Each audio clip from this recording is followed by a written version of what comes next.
শ্রী গুরুজয়। বন্ধুরা, আজকের ভিডিওর বিষয় হচ্ছে ল অফ অ্যাজাম্পশনের উপরে। ল অফ অ্যাজাম্পশন ইচ্ছে পূরণের একটি সুন্দর টেকনিক, যে টেকনিকটি আপনার যে কোনো মনের শুভ ইচ্ছেকে পূর্ণ করতে পারে। সেই শক্তি এই টেকনিকের মধ্যে রয়েছে এবং এই টেকনিক কে আবিষ্কার করেছেন, কার হাত ধরে আমরা পেয়েছি, কিভাবে এই টেকনিক কাজ করে, সমস্ত বিষয়ে আজকে এই ভিডিওতে আমি আপনাদের বলার চেষ্টা করব এবং কিভাবে আপনারা একটি বা একাধিক ইচ্ছেকে এই টেকনিকের মাধ্যমে পূরণ করে ফেলতে পারেন সেই বিষয়ে বলবো। তো ভিডিওটি মন দিয়ে দেখুন। ভিডিওটি ভালো লাগলে অবশ্যই একটি লাইক করে দেবেন, বন্ধু বান্ধবের মধ্যে ভিডিওটিকে অবশ্যই শেয়ার করে দেবেন, চ্যানেলটিকে সাবস্ক্রাইব করে পাশে থাকা বেল আইকনে ক্লিক করে অল অপশনটি অবশ্যই সিলেক্ট করে রাখবেন যিনি ফার্স্ট টাইম এই চ্যানেল ভিজিট করছেন, অর্থাৎ এই ভিডিওটি দেখছেন।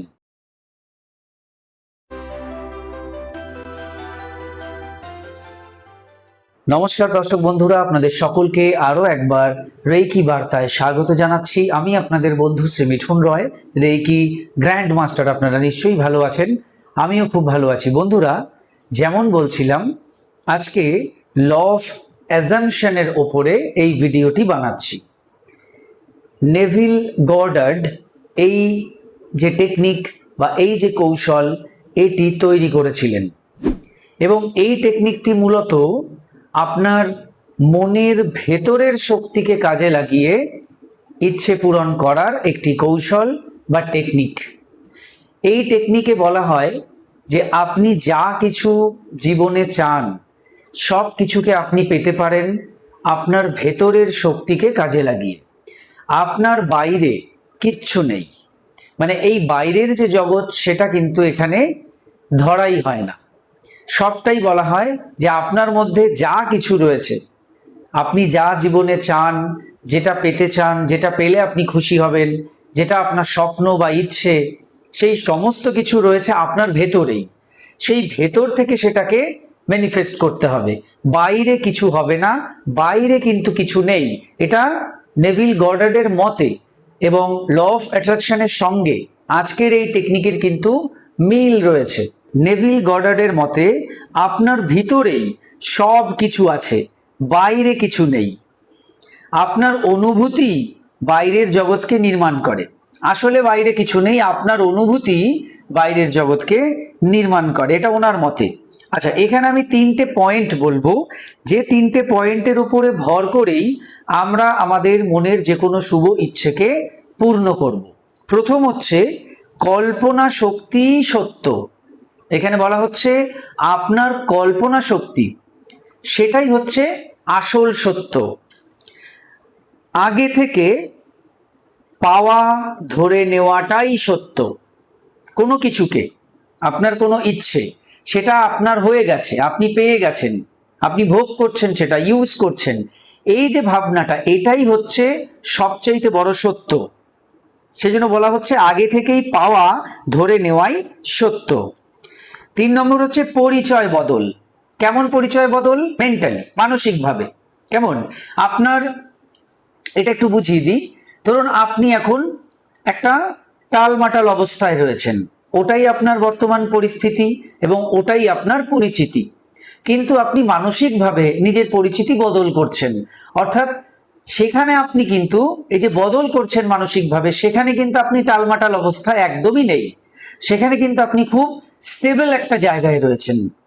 অর্থাৎ সেখানে আপনার কোনো সমস্যা নেই, সেখানে আপনি খুব স্টেবল রয়েছেন, স্থির রয়েছেন, ব্যালেন্স রয়েছেন। তো এইভাবে নিজের পরিচয় বদল করার কথা এখানে বলা হচ্ছে। তো 3টি পয়েন্ট। আচ্ছা, এবার আমরা এই টেকনিক কিভাবে ইউজ করব, তারও কটা লাইন এখানে আমি পড়ে নিই, তারপর বুঝিয়ে দিচ্ছি। এক বা একাধিক বিষয় বা ইচ্ছে প্রথমে আমাদের স্থির করতে হবে। অর্থাৎ একটি ইচ্ছের জন্য করতে পারি, একাধিক ইচ্ছের জন্য করতে পারি। যে কোনো সময় আপনি বসে শান্তভাবে এই টেকনিকটি করবেন। সেখানে মেইনলি আপনাকে যেটা করতে হবে সেটা হচ্ছে ভিজুয়ালাইজ করতে হবে বা কল্পনা করতে হবে যে আপনার ইচ্ছে পূর্ণ হয়ে গেছে। এই বিষয়টি করার সময় হচ্ছে 5 মিনিট বা তার থেকে বেশি। ধরুন একটা ইচ্ছের জন্য যদি করছেন তাহলে 5 মিনিট যথেষ্ট। একাধিক ইচ্ছের জন্য যদি করছেন তাহলে আরো কিছু সময় আপনাকে দিতে হবে, সেটা 10 মিনিট হয়ে যেতে পারে, 15 মিনিট হয়ে যেতে পারে। কেমন? 21 দিন টানা করতে হবে। 21 দিন টানা করতে হবে, কোনো রকম গ্যাপ যেন না হয়ে যায়। গ্যাপ হয়ে গেলে আবার তার পর দিন থেকে 21 দিন টানা করতে হবে, আগের দিনগুলো বাদ। এইরকম যে আজকে ভুলে গেছি, ঠিক আছে, 19 দিন করার পর ভুলে গেলাম, তাহলে 19 দিন বেকার। আবার যেদিন শুরু করবেন সেখান থেকে 21 দিন করতে হবে। এরপরের বিষয় হচ্ছে, এখানে কোনো বিধিনিষেধ নেই, পিরিয়ড, অশৌচ, কাল অশৌচ, এই ওই সেই, কোনো বিধিনিষেধ নেই। যে কোনো সময়, মানে যে কোনো সময়, যে কোনো জায়গায়, যে কোনো অবস্থায় করতে পারেন। তবে যদি আপনি সকালবেলা ঘুম থেকে উঠে করেন এবং রাত্রিবেলা ঘুমোতে যাওয়ার সময় করেন, একদম ল অফ অ্যাট্রাকশনের মতো, তাহলে সেটা সর্বোত্তম, ওই টাইমটা সবচেয়ে বেশি ভালো। বাদবাকি অন্যান্য যে কোনো সময়, যে কোনো অবস্থায়, যে কোনো জায়গায় আপনি করতেই পারেন, আপনার উপরে, আপনার ইচ্ছে হলেই করতে পারেন। আরেকটি বিষয় হচ্ছে, 21 দিন টানা করতে তো বললাম, আপনি যদি মনে করেন যে আমি 21 দিন নয়, টানা এটাকে করেই যাব, যতদিন ইচ্ছে পূর্ণ না হচ্ছে ততদিনও কিন্তু আপনি এটা করে যেতেই পারেন। তাহলে এবার আমি আপনাদের বুঝিয়ে দিই। ধরুন একটা ইচ্ছে আপনি ঠিক করলেন, ধরুন সেটা আপনার একটি জব, ড্রিম জব। সেই জবটা পাওয়ার জন্য আপনি তো বাস্তবিক ক্ষেত্রে কর্ম করেন, সেগুলো তো ওকে, সেগুলোর জায়গায় আমি কিছু বলছি না। এক্ষেত্রে আপনি রাত্রিবেলা ঘুমোতে যাওয়ার সময় এবং সকালবেলা ঘুম থেকে উঠে, দুটো টাইমে, এর বাইরেও অন্যান্য সময় করতে পারেন, ধরুন এই দুটো টাইমে আপনি মনে করে প্রত্যেক দিন করছেন। কি করছেন? মিনিট 5 জন্য আপনি ভিজুয়ালাইজ করুন, কল্পনা করুন যে আপনি আপনার সেই স্বপ্নের চাকরিটি পেয়ে গেছেন, আপনি আপনার কেবিনে বসে কাজ করছেন, আপনি অফিসের সেই এনভায়রনমেন্টটাকে এনজয় করছেন। এরকম একটা দৃশ্য কল্পনা করুন, বা ছোট্ট করে একটা ভিডিও তৈরি করে সেটা কল্পনায় দেখুন। কেমন? আচ্ছা, এখানে অনেকেই বলবেন যে আমি তো দাদা কল্পনা করতে পারি না। দেখুন, এই কথাটা না ভুল। আজ এই জায়গায় দাঁড়িয়ে আমি এভাবে আপনাদের কোনোদিনও বলিনি, অন্যান্য ভিডিওতে বলেছি কল্পনা করতে পারেন না, তাহলে ভেবে নিন, মানে বিশ্বাস করুন যে আপনার কাজটা হয়ে গেছে। কিন্তু আজকে একটা কথা আপনাদের বলছি, দেখুন, কল্পনা করতে পারি না এটা কিন্তু সবচাইতে একটা বড় মিথ্যে কথা। নিজেকে জিজ্ঞাসা করুন। আপনাকে আমি যদি বলি আপনি চোখ বন্ধ করে আপনার মায়ের কথা মনে করুন, সে মা আপনার এখনো আছে বা ধরুন স্বর্গবাসী হয়েছেন, তো আপনি কিন্তু চট করে আপনার মাকে কল্পনা করতে পারবেন। আমি যদি বলি আপনি আপনার স্কুলের সেই টিচারটার কথা মনে করুন, যে আপনাকে খুব ভালোবাসতো, পড়াশুনোর পাশাপাশি আপনাকে শাসনও করতো, ভালোবাসতো, খুব ভালো একজন টিচার ছিলেন আপনার স্কুলের বা কলেজের, মনে করুন তো তাকে। বা একজন প্রাইভেট টিউটার, আপনি দেখবেন চট করে তাকে কিন্তু মনে করে ফেলতে পারবেন। তো এটাকেই তো কল্পনা বলে, এটাকেই তো ভিজুয়ালাইজ বলে, এছাড়া তো কিছু নয়। আমরা তো ভিজুয়ালাইজ মানে সেখানে একেবারে নিট অ্যান্ড ক্লিন ওই এলইডি স্ক্রিনে ছবি দেখবো তা তো নয়, ভিডিও দেখবো তা তো নয়। কল্পনা মানেই এরকম। এই জায়গাটা অনেকে বোঝেন না, সেই জন্য বলেন যে আমি কল্পনা করতে পারি না, এক কথায় আমি সরে গেলাম। তা করলে হবে না বন্ধু, কল্পনা করতে হবে। প্রত্যেকের থার্ড আই চক্র রয়েছে। আপনার শরীরে কি থার্ড আই চক্র নেই? আপনার আজ্ঞা চক্র কি নেই আপনার কাছে? আজ্ঞা চক্র ছাড়া তো আমরা কেউ নেই, সবারই আজ্ঞা চক্র রয়েছে। তো কারো ধরুন একটু আজ্ঞা চক্র কম কাজ করছে, কারো বেশি কাজ করছে। যার বেশি কাজ করছে সে কল্পনা ভালোভাবে করতে পারে, যার কম কাজ করছে সে কম কল্পনা করতে পারে। কিন্তু কল্পনা তো সবাই করতে পারে, এ বিষয়ে তো কোনো সন্দেহ নেই। তো আপনি যতটুকু কল্পনা করতে পারেন, আপনার যতটুকু ক্ষমতা, আপনি ততটুকু কল্পনা দিয়েই এই টেকনিক শুরু করুন, এতেই কাজ হয়ে যাবে। আর যখন করবেন দেখবেন আস্তে আস্তে সেই বিষয়েও আপনার ক্ষমতা ডেফিনেটলি বাড়বে। অতএব এই টেকনিকে কিন্তু এটা বলার জায়গা নেই যে আমি কল্পনা করতে পারি না।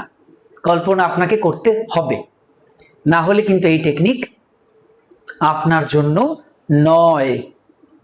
বোঝা গেল ব্যাপারটা? ভেতর থেকে কল্পনা করা, ভেতর থেকে বিষয়টিকে ফিল করা, সবই ভেতরের শক্তিকেই আমরা কাজে লাগাচ্ছি। আমরা যদি এটাও বিশ্বাস করি যে আমি পেয়ে গেছি চাকরিটা, সেটাও এই টেকনিকেরই মতো হচ্ছে। কিন্তু আমি এখানে বলবো যে কল্পনা করা ধরুন, ভিজুয়ালাইজ করা ধরুন, না হলে হবে না। সবাই আমরা কল্পনা করতে পারি, কেউ কম কেউ বেশি। তো যতটুকু পারি ততটুকু দিয়েই করব। রিলেশনশিপ খারাপ, তো কল্পনা করুন যে অমুকের সঙ্গে তার আপনার রিলেশন ঠিক হয়ে গেছে। আপনাদের রিলেশন তো এখন খারাপ হয়েছে, বা ধরুন কিছুদিন আগে খারাপ হয়েছে, তার আগে তো ভালো ছিল, একসঙ্গে তো ঘুরেছেন, কাঁধে হাত দিয়ে একজন আরেকজনকে ধরে হাতে হাত দিয়ে ঘোরেননি? সেরকম দৃশ্য মনে নেই না সব ভুলে গেছেন? নিশ্চয়ই মনে আছে। সেটাকেই মনে করবেন, রিকল করুন মনের মধ্যে, তাহলেই তো মনে চলে আসবে, ওটাই কল্পনা হয়ে গেল। আর কোন বিষয়? আর্থিক উন্নতি।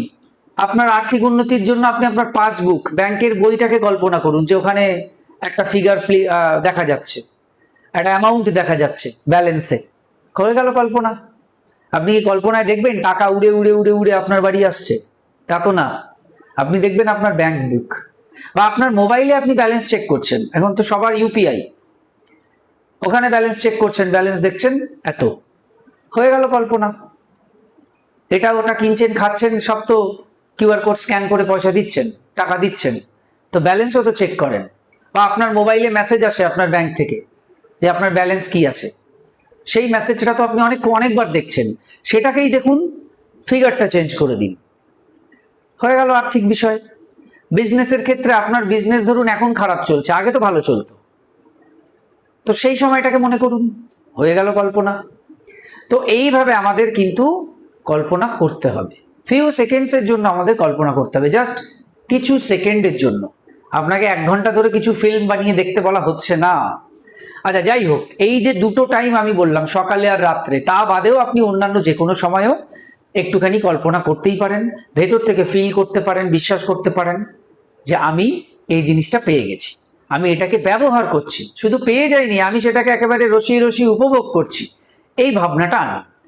দেখবেন আপনার ইচ্ছে কিন্তু এই ল অফ অ্যাজাম্পশনের মতে পূর্ণ হওয়ার চান্সেস রয়েছে।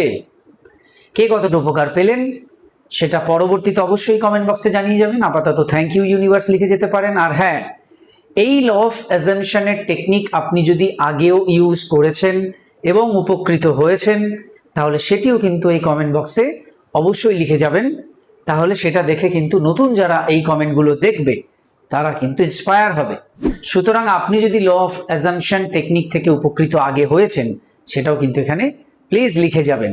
ভালো থাকবেন সবাই, দেখা হচ্ছে আগামী ভিডিওতে। সবাই খুব ভালো থাকুন, সুস্থ থাকুন, দেখতে থাকুন রেকি বার্তা। নমস্কার।